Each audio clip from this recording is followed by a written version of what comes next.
So, Ivo, you consume pounds of raw meat every single day, raw beef liver Mhm. and raw ground beef. So, I would love for you to share what led you to this type of diet that you're consuming these days. Okay, it's a great question. A few years ago, actually 10 years ago by now, I was spending a lot of time in Lima, Peru, and a fellow Belgian citizen, a friend of mine, came to visit me. And every few days, he would prepare beef tartare. In our country, we call it Américain préparé. And I asked him to make Américain préparé every single day because I enjoyed it so much. When I stopped living in Lima, Peru, I still wanted to eat it every now and then, but it took a lot of time to prepare, using all the sauces, the onions, the parsley, capers, all kinds of stuff that they put in there, parsley. And little by little, the more I traveled, I would still make it. I would just put in less and less ingredients until it just came to be ground beef, salt, and that was it. And I thought it was so efficient, so delicious. I just started eating it 2, 3 times a day. So for breakfast, for lunch, and for dinner, just basically all the time. And from there on, I started listening a lot to a podcast, for example, podcasts from Paul Saladino, and a lot of things also that I remember from my childhood in history class started to make more and more sense. And I realized, yeah, it wouldn't make sense if we only ate the muscle meat. What about all the organs? So I started eating more liver as a child. Also, beef liver with onions was my favorite dish. The other one was blood sausage. And the third favorite dish was beef tongue. So already very beef heavy, so to speak. And I was at my grandmother's place at the time during 2020, and I bought a really big meat grinder. And I bought all the organs I could find, organic, grass fed. And I started grinding the organs with the ground beef to eat them raw. I didn't know really how to prepare a lot of the organs like beef kidney, beef liver. When I was a child, my mom prepared it. I don't really know how to prepare it. I tried it a few times, but again, time wise, I don't like spending time cooking. So I started grinding it together and ate it as a beef tartare that I was already used to. And I basically upped the dose little by little. And then I went to Bulgaria. I didn't bring my meat grinder. The suitcase was already full. Plus, it was like this big. And in Bulgaria, I didn't want to cook, so I was like, I'll just start eating it raw, but by itself. And the first time I had beef liver like that by itself as my first meal of the day, about 1 or 2 hours later, I was walking down the street and I noticed all of a sudden my vision broadening. All colors were enhanced, very vibrant, and I knew exactly what I had to do when I got home to get some work done. It was like I was being upgraded, and since that time, it's been like that pretty much all the time. Very clear. The color saturation is better, more energy, and more when I started working out with other people in the gym or doing acro yoga, I noticed that my stamina is like more than most. I can go on for longer. And recently I found out about this study that was done actually with mice, or no, it was with rats, and they had three groups. The first group of rats got rat chow plus a couple of B vitamins added to their feed. The second group, the same thing, but some additional, more fancy vitamins. And the third group had 30% of their rat chow mixed with beef liver. So basically 10% of their food was beef liver. And after about 6 weeks, they threw all the rats in the water to see how long it would take them to drown. And the first group, they swam, I think, about 13 minutes and drowned. The second group, like 13 minutes and 30 seconds. Can you take an educated guess how long it would take for the third group, like the beef liver rats? I would say half an hour. Close. So there was one rat who was doing 39 minutes, another one 89, maybe another one 80. Oh, wow. And the other 9 rats were still swimming after 2 hours. Oh, my God. Yeah, and they were swimming at the same rate as in the beginning. So they didn't even look exhausted. So these rats had eternal energy. And then the scientist said, let's stop the study anyway. And yeah. That's how it happened. Yeah, so you mentioned the word eternal energy, and we'll definitely touch on that a bit and why you don't like using unlimited energy instead Exactly. of that. But just to follow up on this point a bit, so you started in Lima, Peru. You started with a tartar, then you went to your grandmother's place, and then you were in a different location and you were just too lazy to cook, so you just had it Exactly. raw. And then one thing led to the next. And then can you elaborate on what the reasoning is behind why you see this raw meat diet as superior to other dietary practices, let's say? So this is a subject that Paul Saladino touches on a lot, is the fact that a lot of the nutrients in beef, especially, but also in other animals, is more bioavailable as opposed to plants. So basically, for example, would you like to be eaten by a lion? I would not. Likewise for me. I don't want to be eaten by a lion. No animal wants to be eaten. So whenever one animal preys on another animal or hunts it, the prey tries to get away, runs, flies, fights, bites, kicks, whatever it can do to defend itself. And the same thing with plants, but they're stuck in the ground. So how they're going to defend themselves? That's why they have plant defense chemicals built inside of them. So, and these plant defense chemicals, basically, they tear up the gut. They can cause brain fog. They give people a low libido or their joints hurt. We're in Phuket, Thailand right now. And for example, I think this was 8 years ago. I was here for a month and I was doing Muay Thai training almost every day. And my joints started hurting just so much, so much. Nowadays, I can box every single day and my joints are fine. And on top of that, I can lift weights. 10 years ago, I was way younger than now and I couldn't do that. Everything just started hurting so bad. Yeah.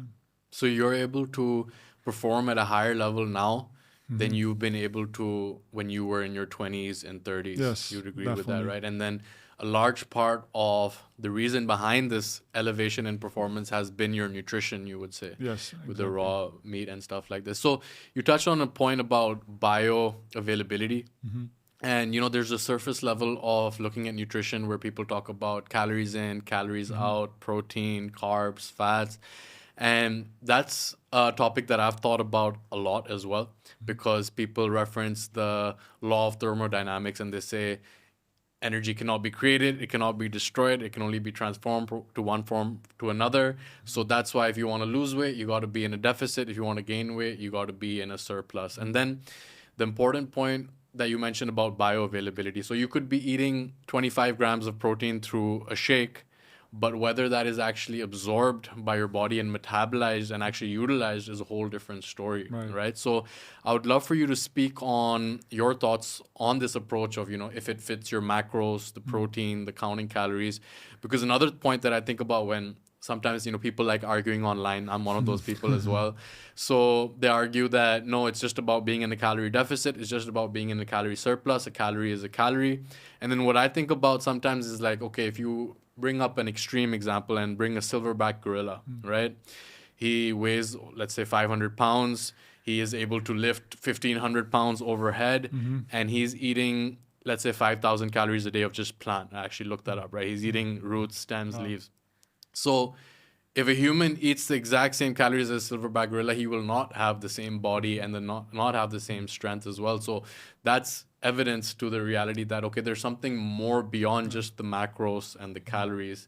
Like you talk about bio-individuality, and then there's other nutrients as well. So I'd love for you to speak on your thoughts around this, looking at nutrition just as calories in, calories out versus bioavailability and then nutrients as well. So the way I understand it with calories in, calories out, the calories are calculated how much energy it takes with a bomb calorium. How is it called? A bomb calorimeter or something like that? So it's like to raise the temperature of water by 1 degree right. centigrade, right? Like So, that's basically, whatever system or machine that they use to calculate calories, humans and even any animal is not that machine. yeah.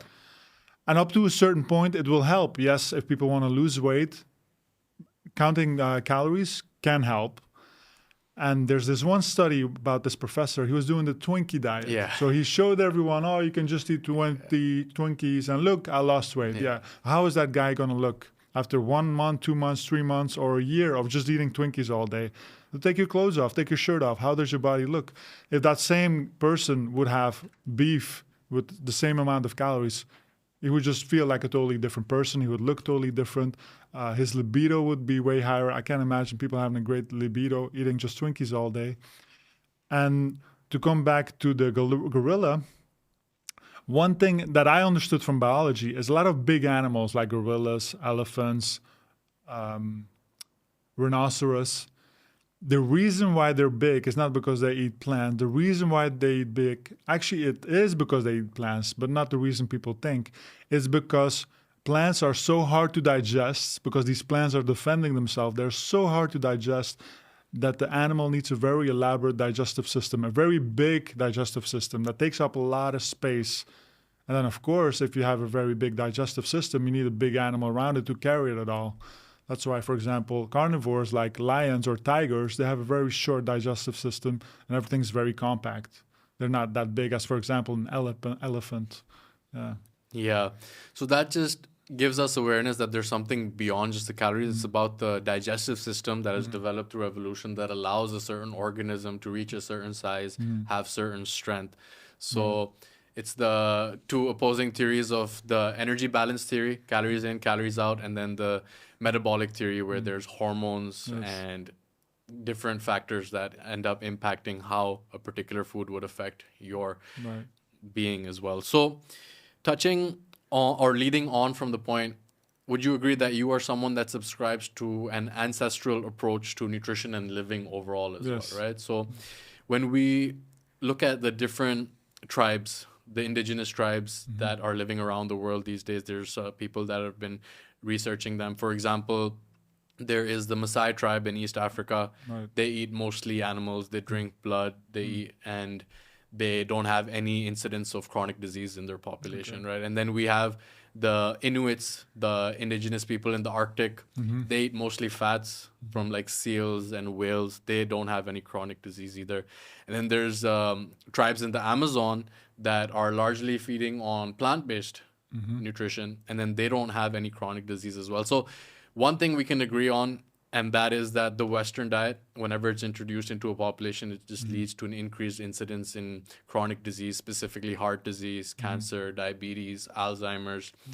But these indigenous people are eating different diets, and yet they're still, quote unquote, without these diseases.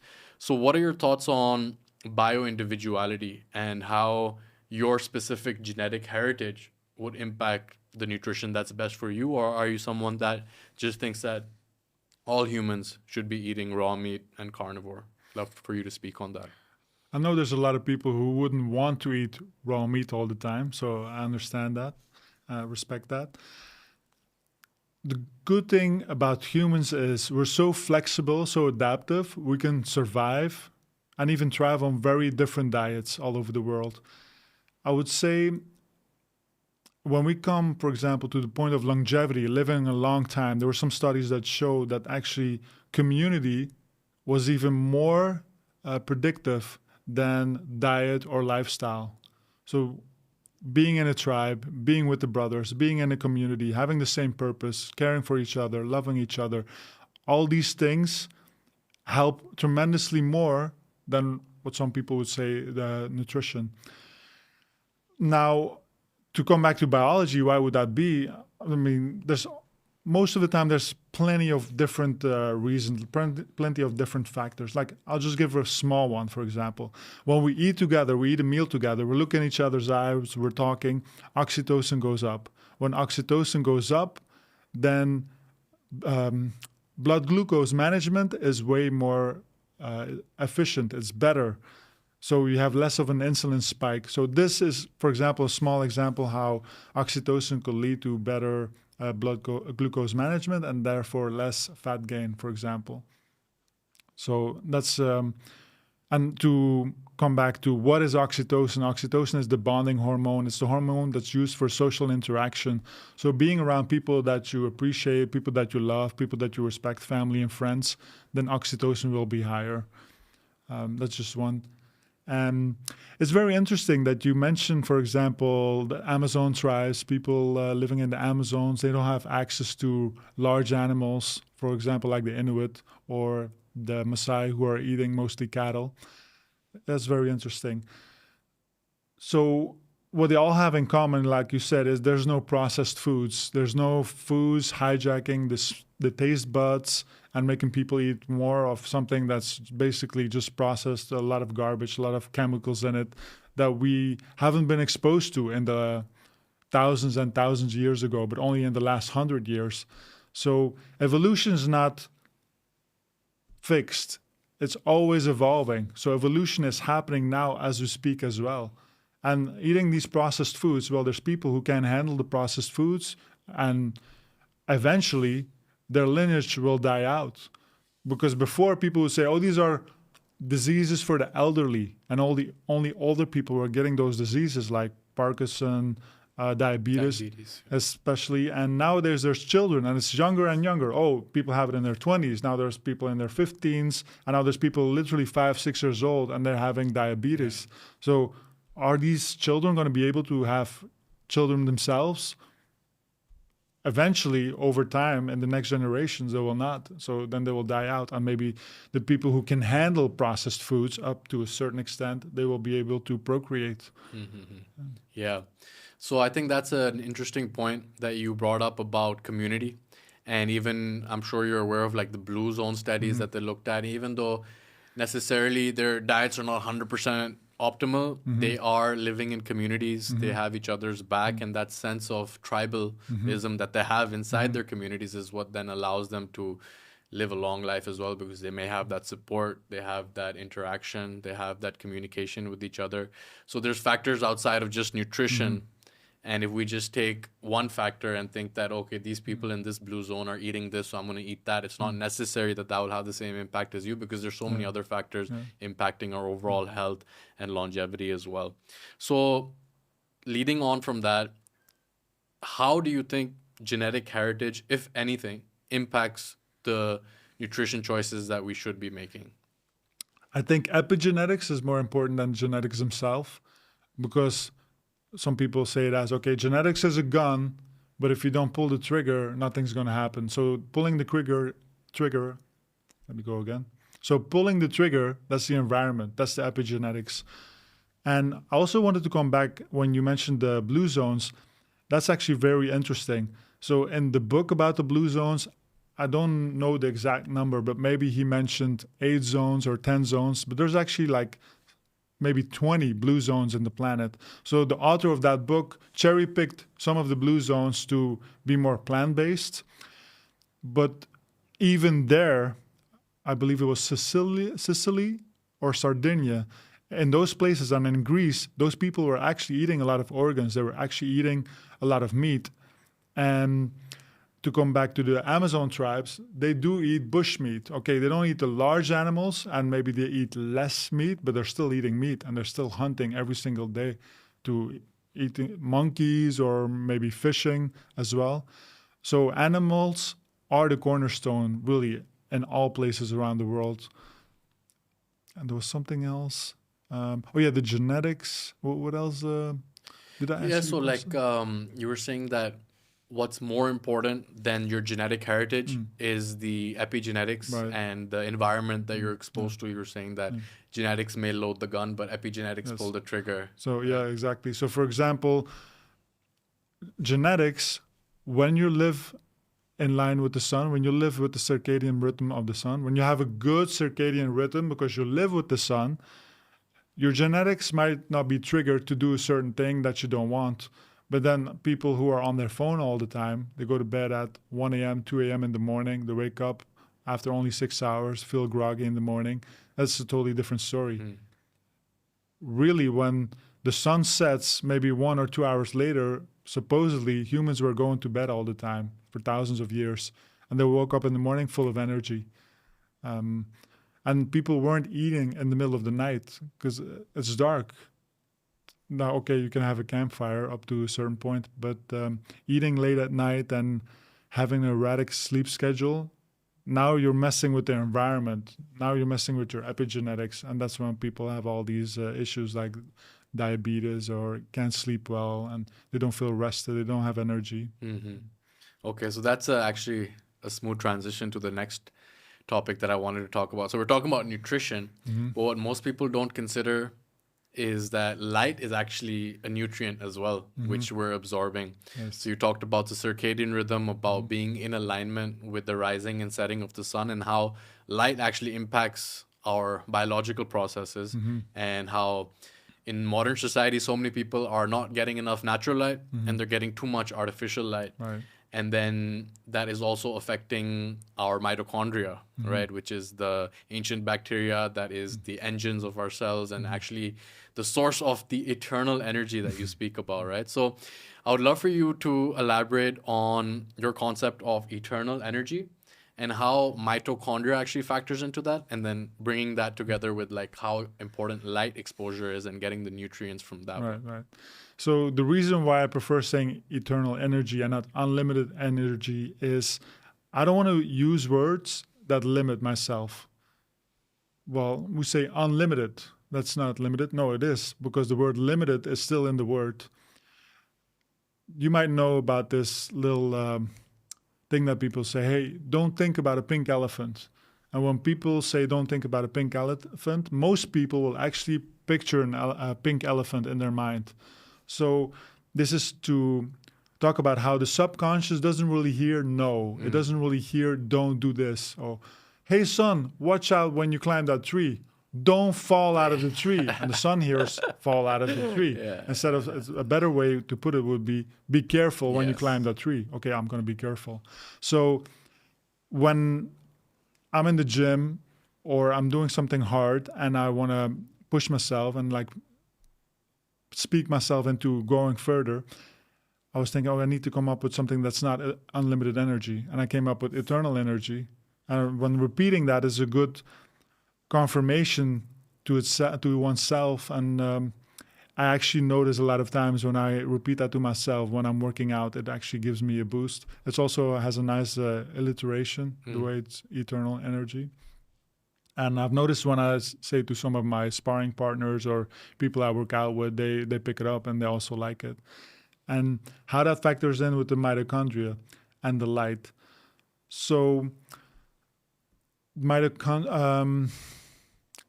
so actually the process from how light helps the mitochondria, I'm not 100% familiar with it.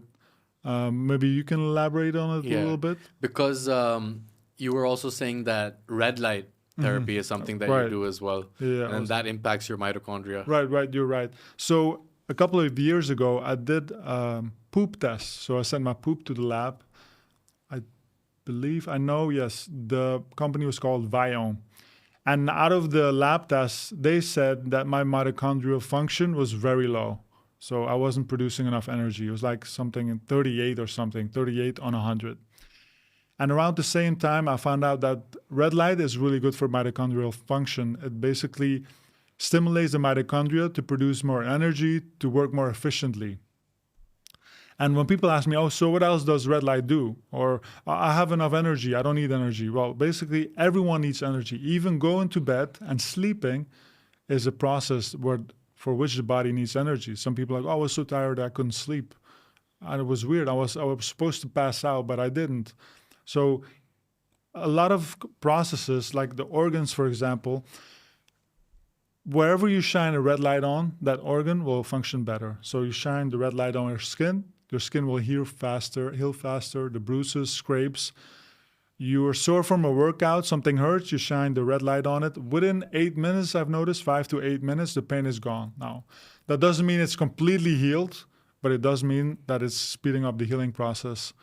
And since that day, and this was about 4 or 5 years ago, I've been using the red light every single day. No matter where I travel to, the red light is in my suitcase, travels with me. I use it every single morning, at least 20 minutes, usually shine it on my genitals. Supposedly, it increases testosterone or keeps it stable. And then at night, when the sun sets, instead of turning on artificial light, I'm turning on this red light, which is also artificial, but it's emitting the light frequencies that are also produced by the sun. in that regard, it's a bit like a sunset or a sunrise. Especially during sunset and sunrise, those frequencies of red light are more potent, are more prevalent in sunlight. Yeah. Okay, okay. So that just gives us further awareness on how light actually impacts our state of being as well, right? So leading on from that point, let's talk a little bit about toxicity, right? About getting rid of the toxins, because people might be listening to this. They're like, okay, yeah, this guy eats raw meat, and then they have a reaction to that. I can't believe it. It's so against what I think you should be doing that. I can't accept this, right? So there's a quote from a philosopher named Krishnamurti. He said that it is no measure of good health to be well adjusted to a profanely sick society. And we were talking about this on a previous day as well. On sometimes you're just going about everyday life, and maybe your energy is at, let's say, a 5 out of 10. And you never experience what 8 out of 10 or 9 out of 10 or 10 out of 10 even feels like. So you have no state of actually knowing what that feels like. But then when you got started on the journey of changing your behaviors, understanding that when you change your choices, your energy changes as well, your performance changes as well. So let's talk a little bit about the toxicity, right? So we touched on this a little bit about how light is a nutrient, and then too much artificial light exposure can be a toxin on our body as well. So I would love for you to elaborate a little bit about the toxins that we're exposed to every single day and the steps that we can take to reduce our exposure to them or even detox from them. Right. So I love how you frame artificial light like a toxin. Never thought of it that way, but I love it. I'm going to use that. Thank you for that. And one of the first things I started doing in my journey, this was when I was 27, I'm 43 now, is actually getting rid of the toxins that people use in every single day life. Like, for example, personal care products, deodorants, soap, shampoo. I noticed a lot of them, they have a certain fragrance. And as soon as I smelled them, my left nostril would like start to leak a little bit. And I was like, oh, is this an allergy? And back then I didn't know much. Like, that's interesting. And now I do know that all those products, a lot of them, most of them have fragrance in them. And fragrance can be this mashup, mix of like 1,000 different chemicals that are endocrine disruptors, basically mess with our hormones, usually lower testosterone. They work like xenoestrogens, so basically female hormone estrogen. So people don't want to take hormones, but they lash up all these makeup products, all these deodorants, all these soaps, like it's perfectly normal, not realizing it, actually bogging them down. And sure, you might not notice it in the moment, but months and years on, they have an effect on us. And that's actually also the thing that I've noticed, for example, on the opposite side with the red meat that I was eating. In the beginning, I didn't feel a boost. It's not like having a coffee, you feel an instant boost. No, it was over months and years. All of a sudden, I realized, I remember last time I was in that city, and it was an elevation of, let's say, 1,700 meters. I was gassed out just packing my suitcase. And now I'm in the same city, and I'm like, I'm not going to take the elevator. I'm just going to take the stairs, 10 or 15 floors up. And I'm like, of course, I breathe a little heavier, but I'm not gassed out at all. I can just go on all day. I can basically 8 hours a day work out if I have to. It's not going to be fun. I don't enjoy working out, but I've noticed in some of the events I went to with brothers, we work out 4 or 5 hours a day, and I was astonished. I didn't know this was possible. And the red meat definitely helped with that. And the red meat is all the nutrients and eradicating the toxins at the same time. That's the extra bonus. I was already doing that from a younger age. Does that answer your question? Yeah, it makes a lot of sense, because sometimes we are expecting instant gratification. We're like, I'm going to do this, and then the next day I'm going to get the result. But the reality is that consistency compounds, right? Right. And over time, when you make those choices every single day, you might not notice them on a day-to-day basis, but then a month, 2 months, 3 months, a year later, you realize, okay, maybe I was sparring last time, I could barely go 3 rounds without my breath running out and me sweating, and now I'm going 5, 6 rounds, and I'm able to stick with it and even go more rounds. Exactly. And there are all these little choices that I made, whether it's nutrition, getting rid of the toxins, and the little choices that we make every single day that stack on to then produce the results over the long term. And then you were talking about the personal care products. So I read a book called it was called Estrogeneration. I don't know if you've heard about it. I know the title. I haven't read the book. It's by an endocrinologist, and he talks about the xenoestrogens that you mentioned and how they're so prevalent in today's society, whether it's from personal care products, because the average person today or average man today is putting on a lot of deodorant, right? And it's because his sweat is smelly, and that's the result of something else. Maybe it's in his nutrition. He has already too many toxins. His sweat is smelling bad. He needs to get the antiperspirant. He takes that, puts more toxins inside his body. So when I read that book, I actually still sometimes do have smelly sweat, and I can actually directly link it to my nutrition the previous day more often than not. Like I remember when I went like 6 weeks pure carnivore, and my sweat was not smelling bad anymore. I used to have a lot of dandruff. My dandruff stopped as well. So all these little things, they add on top of each other. So the average person is still using a lot of deodorant, and what I usually do these days is just put on some baking soda, sodium bicarbonate, and that just takes away from the smell. But that's just taking care of the effect, but the root cause is more often than not something that I put inside my body, so those toxins are being released. So there is the light toxicity, which you're like, okay, I never thought light like that. And then we have the, let's just say, the chemicals that are coming to us from the personal care products as well. And then what else would you say? What other type of toxins? I know there's heavy metal toxicity as well that we're exposed to a lot these days. But are there any other sources of toxins that you focus on getting rid of in your... So, for example, fish already was known from before that it has a lot of heavy metals. But nowadays as well, because we polluted the ocean so much, there's a lot of plastics in fish as well. And one thing... So sometimes people tell me, why do you want to do everything so optimal? Why do you want to become better all the time? And one of the things I thought of was, well, we're being attacked from all sides, like the light and the toxins. And for example, something people don't think about is, for example, every single furniture inside has been treated with flame retardants. So I'm here pushing on the flame retardants. Some of them might be absorbed through my skin. A lot of them also off gas into the room, and people are inside in the room, they're breathing them in.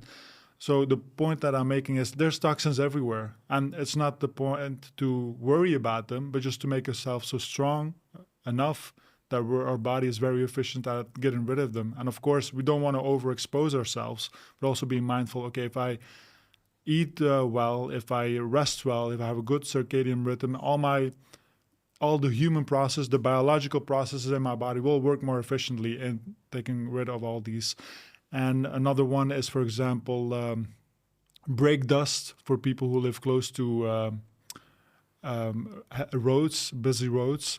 And not just brake dust, but also tire particles. Apparently, this is a recent study that I heard about, that there's even more tire particles just floating around, especially around traffic and busy roads. And remember how I told you when I was smelling like personal care products or detergents or soaps that people use to wash their home, clean their home or themselves, my nose would leak a little bit. I've noticed also, let's say my nose leaks a little bit, and that tells me, okay, there's some toxin nearby. I eat meat, raw meat in the moment, usually within half an hour or an hour, it's gone. And when we eat raw beef or even cooked beef, if you want to eat cooked beef, I don't tell people you need to eat raw beef. You have to. People can do whatever they want. I just enjoy raw beef. I tell my grandmother, for example, she loves steak. I said, yeah, sure. Braise the steak, cook the steak. That's all good. And when we eat the beef, we have the nutrients to detoxify whatever is around us. Our liver works better. Which makes it produce more glutathione, and glutathione is one of the master antioxidant that gets rid of all those things floating around inside of us.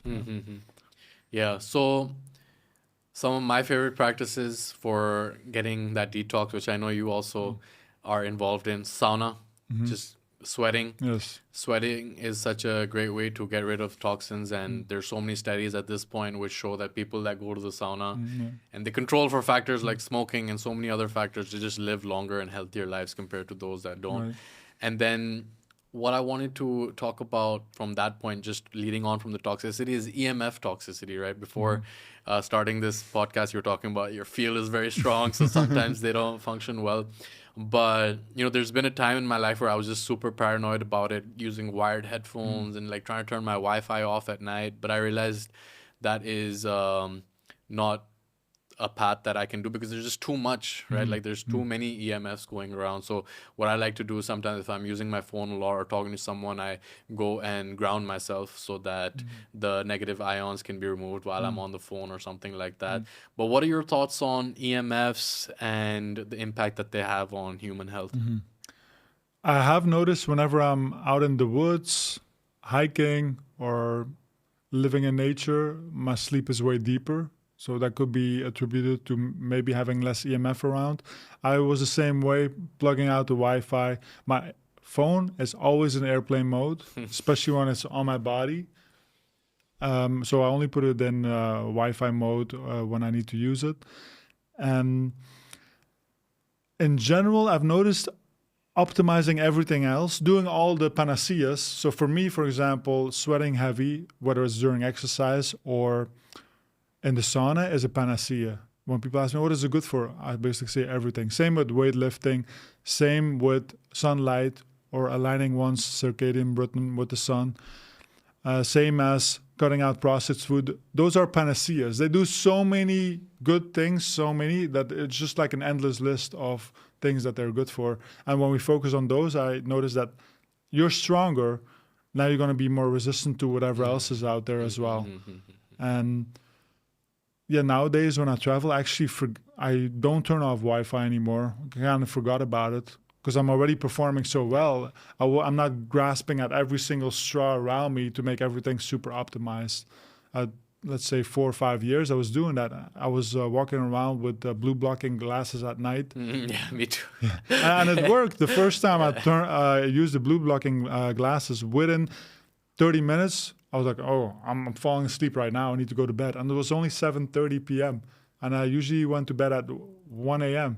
So the first day I put on the blue blocking glasses already has a huge effect. My mom, for example, she was taking Zoloft, I think it's called, some sort of sleep medication, for over more than a year.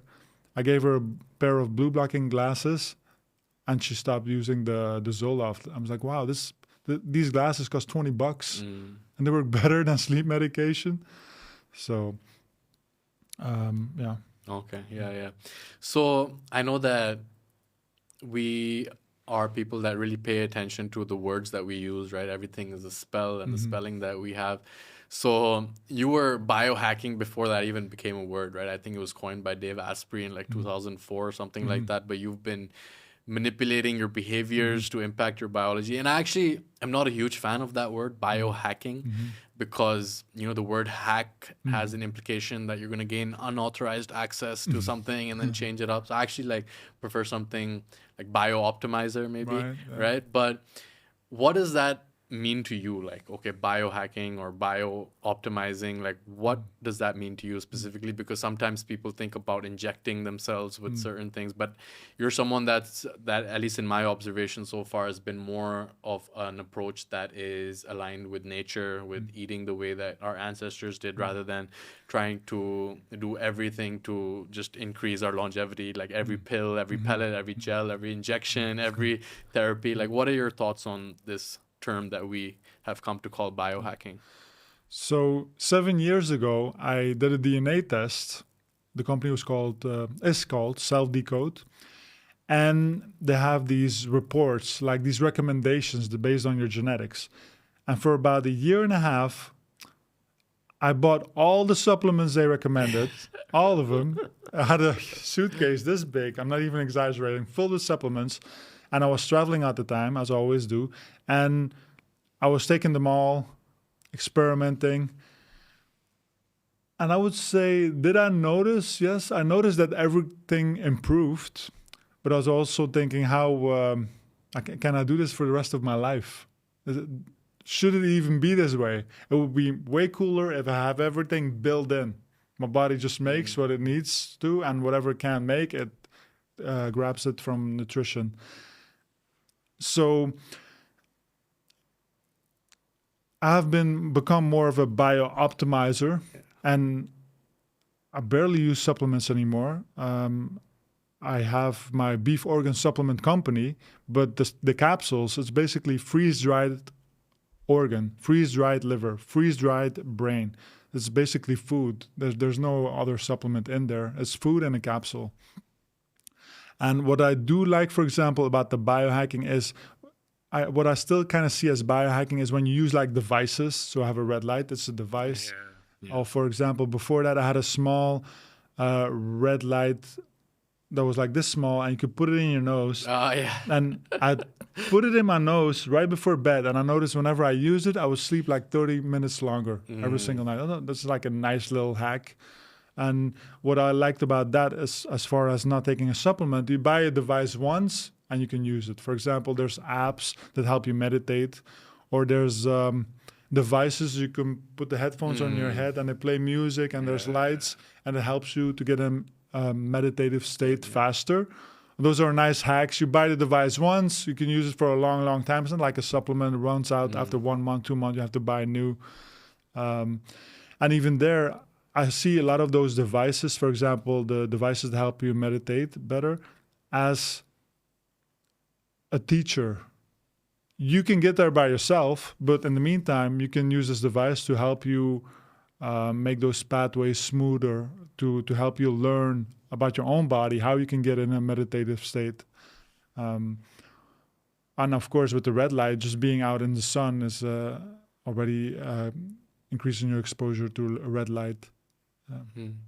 Yeah. So, for example, with people that are in an environment that doesn't have as much natural sunlight, they can rely on that red light therapy. Or if someone has a hyperactive mind and they find it very difficult to meditate, then they can rely on these devices. So yeah, they make our lives easier and they allow us to experience the results that we want, perhaps more efficiently as well.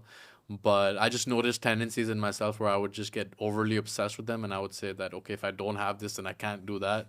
Like, okay, if I don't have red light therapy, then I'm not going to be able to be the best version of myself. But we don't want to be dependent on them. We just use them as tools to enhance the quality of our life. So let's shift gears over here a little bit. I've heard you say that everything I do is a preparation. What are you preparing for? For life. So to come back to when a person asks me, why do you want to be so optimized? Why do you want to be so strong? Why do you want to become so much better? Why are you always finding new things to improve on? You never know what's life going to bring. I heard a story about a guy who was a bodybuilder and he was hit by a car. And when the doctors operated on him, they were actually thinking, oh, this is not a normal person. Look at how jacked this guy is, how big his muscles are. And it was actually helpful for the doctors to save him. It was easier for the doctors to cut where they needed to cut and actually save his life. So, and in the same way, when life throws a curveball at us, or maybe a supposed friend or family member lashes out, or something horrible happens, or let's say a family member dies, there's going to be a lot of stress on the body. When you're stronger, when you're prepared, everything is just easier. That doesn't mean you're not going to cry when someone you care about dies, but it will mean that you'll be stronger, and the other people who are around are also suffering. You are their rock now. You will be able to help them. You will be able to not to focus on yourself, like, oh, I'm suffering, I need to take care of myself. No, like, okay, I got this. I can help everyone. I can be the rock. I can get the groceries, or I'm strong. I can work, and after work, I can also take care of these people. So it's, what's the word I'm looking for? It's our duty to become the best version of ourselves so we can help all the people around us. And I've actually noticed in the gym or in real life, in any situation, when I don't focus on myself, what can I get out of this situation, or how can I survive? But instead, how can I help my friends or my family survive this situation? That actually gives me a boost of energy, eternal energy in the moment. I get goosebumps right now if I think about it. But actually thinking about how can I help everyone else gives you the energy to continue no matter how hard it is. Yeah, that's it, man. And there's also that phenomenon of a mother who's child is stuck under a car or something, and then she's able to like have a superhuman strength and save her child, and that's only because she cares so much about someone else more than she does herself. And I've also noticed that working with people, sometimes when I ask them about their motivations, they're like, yeah, I just want to look good naked, or I just want to be attractive. Like, it's so much focus on the self. Whereas if I work with someone that I want to show up as a role model for my kid, I want to be a pillar of support for my family, it's just a matter of the people that have specific reasons end up getting different results than the people that have different reasons. So I notice that people that have the reasons that are selfish don't tend to get the same results as people that are more selfless. Like, there's nothing wrong with vanity. Of course, we all want to look good without a shirt, but it's just been my observation that when we connect our personal goals to how they impact the people around us positively, then it just, like you said, gives us a tap into that source of eternal energy that we can then rely on over there. So touching on that, or leading on from that, at this point, both of us have experienced the power of a brotherhood and community in our lives. So I would love for you to share about how your life is different, before and after experiencing that power of brotherhood. One of the first things I started noticing, for example, is whenever I felt overwhelmed with work or things were difficult, I thought about my brothers around me, even though they weren't around me. Maybe I was traveling by myself, and I was thinking, on this planet right now, there's X amount of brothers, friends, family, and they're also grinding, they're also pushing themselves, they're also working on themselves, and instantly in the moment, the overwhelm goes away. It's like my brothers are counting on me, I'm counting on them in a way. And so that's one of the first beneficial things I noticed.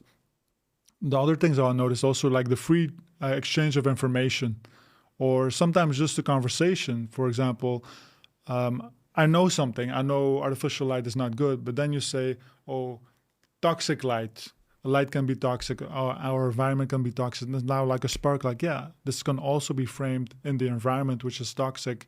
And so the sparking of new ideas, or bringing ideas together and then gaining new knowledge from that, that's very good. Yes. Yeah. The author Napoleon Hill popularized the concept of the mastermind, about how when two or more minds come together, they create a sum that's greater than its parts, right? Like, it's like it's almost like the separate entity that's formed when there are two or more minds coming together. Ideas are sparking and they're flowing, and the energy is being exchanged as well. So that's definitely been something that we've both experienced as well.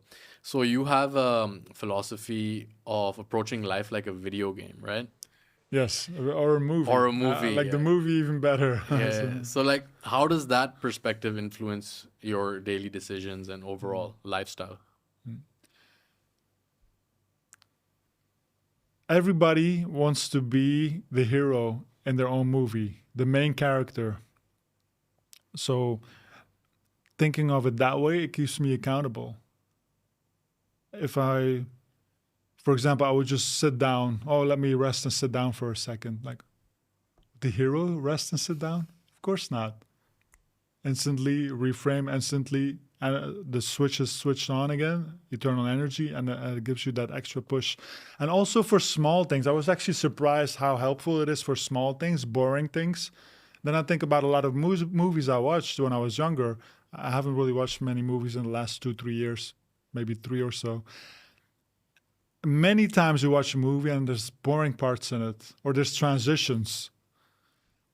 And that's just like real life. You're sitting in a taxi going somewhere, and maybe you're stuck in traffic. I was like, yeah, it's just a transition to the next scene. So that's actually like a surprise to me, because when people think, oh, your life is like a movie, they think about all the grandeur, the action, the glamorous parts.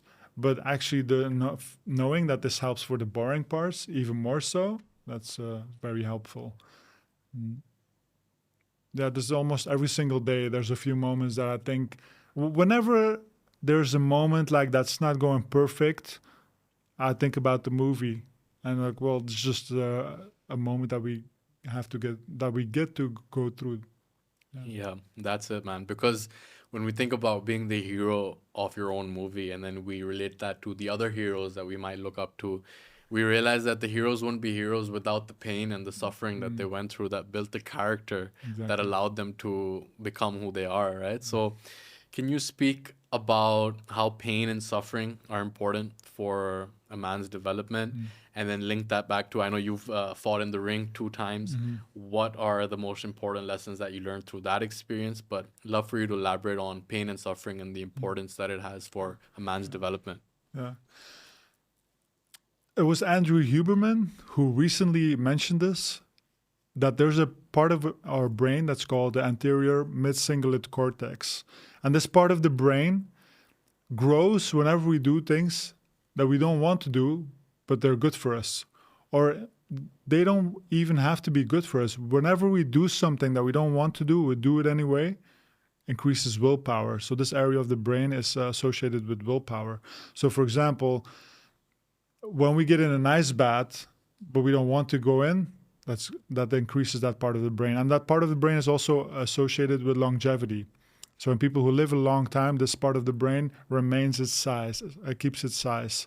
But when people go in the ice bath, some people might enjoy the ice bath, this part doesn't grow. It actually shrinks. So for example, in obese people, when they start dieting, this part also grows. And it's in general, it's bigger in athletes.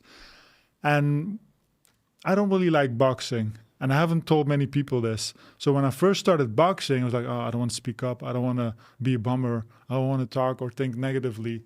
I was trying to like cheer myself on. And my coach was like, you're too stiff. Get a little loose. Make a little dance. Okay, get a little dance. Okay, I was a little better at boxing. And every single time I went to the gym for my boxing class, like, I don't want to go. But I went anyway. And I was just thinking, oh, all I have to do is show up. And once I show up, my coach is going to tell me what to do, and all I do is just follow his orders. And that worked really well. And since Andrew Huberman told us that, I'm like, oh, now I feel way much better. I can actually say I don't like boxing. But I did it anyway, and I had 2 fights.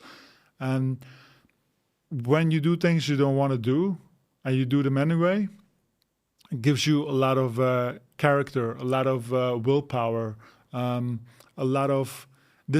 comes back again when your brothers or your family rely on you, you're the guy who can make it happen. No matter what happened that day, no matter if he wants to or not, if he knows this is a good thing to do, this should happen, who's going to do it? I'll do it. Yeah. Yeah. It's almost as if we have 2 sides of us, and one side wants to stay comfortable, and there's this other side that knows by going through that pain, by going through this suffering, by going through this activity that you may not necessarily enjoy, but you know it will give you the development that you seek, and you do it anyway. It just helps, I've heard you say this as well, create more alignment, right? You feel more aligned with this higher self rather than this lower self. And I feel the same way. I remember before class, going to MMA class, I just like, shit, I don't want to go. And there's all these excuses that come up. But then I believe when you're able to do the things that you don't feel like doing, when you know that they're the best for you, like you said, the character development, that's a huge thing as well. But I almost feel as if there's something beyond just my own mind, because my thoughts are telling me that I don't want to go. My body is beaten up. It might be tired, and my body's telling me that, okay, I don't want to go. But there's still something outside of my mind and my body that is making me do this certain activity that is the best for my growth, you know, whether you want to call it soul or spirit, you know. But just like leading on from that point, like, do you have any spiritual beliefs that guide your approach to life and bio-optimizing or... Yeah, that's actually a very good question. I wouldn't say that my spiritual beliefs or religious beliefs are linked to my biohacking, but I am aware of them. When I was growing up in the house of my grandmother, there was a sign on the wall that said, God sees everything. So everything we do is an audition. I don't know when or what the audition is, but sometimes, and that comes back to my framing my life like a movie. Are people watching this movie? Who is watching this movie? I don't know, but I wouldn't want them to watch this, or wouldn't want them to. I want them. I want them to watch a character that I can align myself with. So, for example, also when I went to the boxing class and my mind goes like, oh, I don't really want to go, I just console myself. I literally say, it's okay. You don't have to want to go, but you made a decision to go and you signed up for this. Now you're just going to go. And actually in the moment, instantly, it's like, okay, it's fine. It's like my mind wants to speak up and I allow it to speak up. And then I talk back to it and say, it's fine. Just show up and then we'll take it from there. Yeah, it's this internal conversation and dialogue that you're having, right? Between you and your mind and this other entity that, we leave that for another conversation. But, we are coming up on time a little bit over here, but I'd love for you to walk us through what a typical day in your life looks like. You've been biohacking before that was even a word. So, over these last, you said 15, 17 years at this point that you've been optimizing your biology? I would say it started when I was 27, yes. In the beginning, it's kind of been exponential. And now I would say it's stabilized. I found the things that have the biggest bang for my buck. And a day in my life, it depends where I am in the world. So in some places, there's a gym in the apartment building. I can wake up and go straight to the gym. Or in some places, for example, when I was Dubai during the summertime was super hot. And I realized, if I wake up in the morning, I can go straight to the balcony, just stand on the balcony and do my vocal exercises, warm up of the voice. And within 30 minutes, I'll be soaked, drenched in sweat. I don't even have to go to a sauna. And so I try to stack my habits depending on what the environment looks like. Same way when I go to the gym, I do my exercise depending on what's available. I have a couple of exercises that I rotate through and I just see what's available in this building or what's available nearby. Usually in the morning, before I have breakfast, I have a coffee enema. I do a coffee enema. Have you heard about coffee enemas? Only from you, but please elaborate. So basically, you make a regular coffee, however you want to make the coffee. And then you dilute the coffee until you have about 500 milliliters or 1 liter. Like you dilute it with a good source of water, spring water. I wouldn't use tap water. Usually I use drinking water from a glass bottle. And then you insert the coffee in your butt, basically. You lay on your right side and you just let it sit there for anywhere between 12 minutes to 20 minutes. And usually I do it at the same time with my red light therapy. So I would like to stack habits on top of each other. And usually once it's inserted, I lay on the ground on my right side and I'll work on my phone or do other things I get to do. And what this does is it stimulates the gallbladder to excrete more bile. And it also stimulates the liver to increase the production of glutathione. Supposedly, what I read from a study, up to 800%. The first few times I did it, I was like, actually the first time I did it, I was scared in a way, like I'm going to mess myself up. But it was actually Ben Greenfield who talked about this on his podcast. And back then I was doing all the experiments. I'm thinking, coffee is cheap. Coffee is like $1 or less. So why would I go through all these lengths, getting all these supplements if he spoke so highly of a coffee enema? And like we established before, we live in a toxic world. I can probably use a little boost there. And it was actually after a year and a half of doing it consistently, I was like, there's something about it. Like, there's something uplifting about it. It's not just the caffeine, because I actually noticed many times the caffeine, it doesn't hit you. It's more like a smooth rise of energy. And it stays up for the rest of the day. There's not like a drop-off like we have when we drink a coffee. And when I was in Poland during the hay fever season, I was having a lot of symptoms like sneezing, red eyes, a lot of symptoms. And I noticed that all the supplements I tried, they could take it down from like a 7 of discomfort on a scale from 0 to 10 to, let's say, a 3 or a 4. But it was still nagging around, like noticeable. I even tried some medication, over-the-counter medication from the pharmacy that has side effects.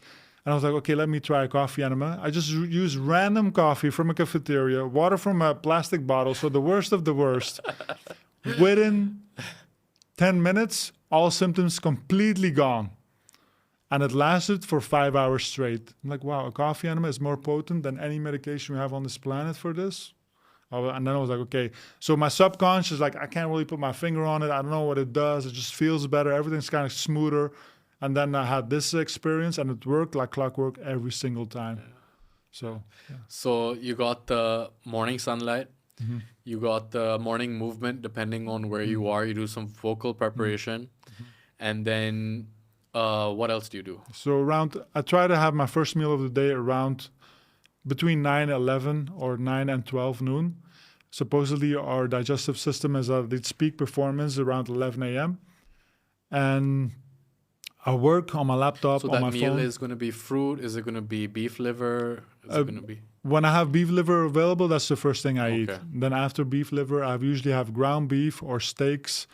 And when I'm in a really hot climate where I'm sweating a lot, I notice that I have more fruit, maybe also with my first meal of the day.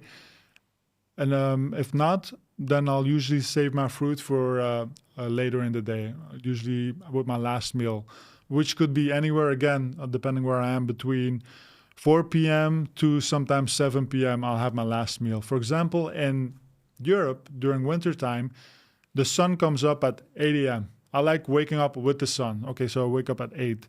That means I go to bed at 11 p.m., which is really late for me in general because I usually live around the equator where I go to bed earlier, 11 p.m. So I don't want to eat 4 or 5 hours before I go to bed. So my last meal is at 6 p.m.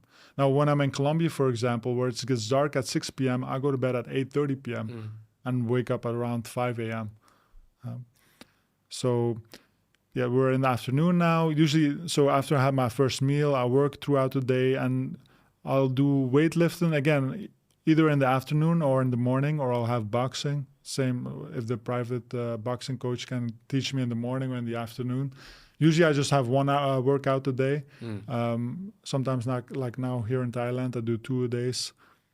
I would say that are the most things that I do. Did I miss anything? Okay. So it's the fundamentals that you've stuck to over the years, despite all the experiments that you've tried. It's these fundamentals that you come back to again and again. So that's great. Now, how can our audience stay updated with your work, your findings? Okay. Everyone can find me on Instagram. My Instagram account is HKEvo. People ask me, what does HK stand for? It actually stands for nothing. I'd like it to have it short. You could say, recently I said, oh, maybe it can stand for Hong Kong. Because in Hong Kong, people eat a lot of beef. Meat, yeah. Yeah. And they're actually a blue zone where a lot of people live longer. And they have one of the highest meat consumptions in all of Asia. Okay, and we'll link that down below. And then you also have a supplement company, which is animal organ. Yes, it's called No BS. And the website is nobs.eu. Okay. And you can find beef brain, beef liver, and beef organ mix there. Okay, amazing. And that's only in Europe, or is it also the US? Worldwide, we ship shipping? anywhere. Yes. Okay, amazing. So, yeah, before we end this interview, is there anything else that you would like to share that we have not covered? I mean, I know we could be talking for hours over here. There's so much more, but... Watermelon. So watermelon, so I've done the ketogenic diet for at least a year and a half. I was doing it usually cyclical, so no carbs for 7 or 8 days, and then I would have carbs. And I was actually in the jungle of Colombia, not the jungle. I was in the desert of Colombia in a city called Riohacha, and I was doing the ketogenic diet. And actually, every single morning we went to the market and we ate goat. But goat is kind of lean. And I actually could see my body just like slimming down. I started dreaming about food 2-3 days in a row. I was thinking about food all the time. And one day we drove by the stand with watermelons. And I was doing the ketogenic diet, but I got a watermelon, I ate a whole watermelon by myself. And it just did something so great in a sense that I felt like it signals abundance. We can eat just meat all the time. You can be carnivore, but just adding in the fruit, it gives a sensation like life is good. Fruit is dessert. And ever since, it's so hydrating. It's good for nitric oxide production. It dilates the blood vessels, so it's good for erections, just like pomegranates that recently I discovered in the Egyptian culture, the ancient Egyptians. They saw pomegranate as a sign of abundance. Yeah, even in Turkey. Yeah. And then, for example, the watermelon, there's certain cultures in Mexico who see the watermelon as a sign of abundance. So these are actually two foods I gravitate towards. Yeah.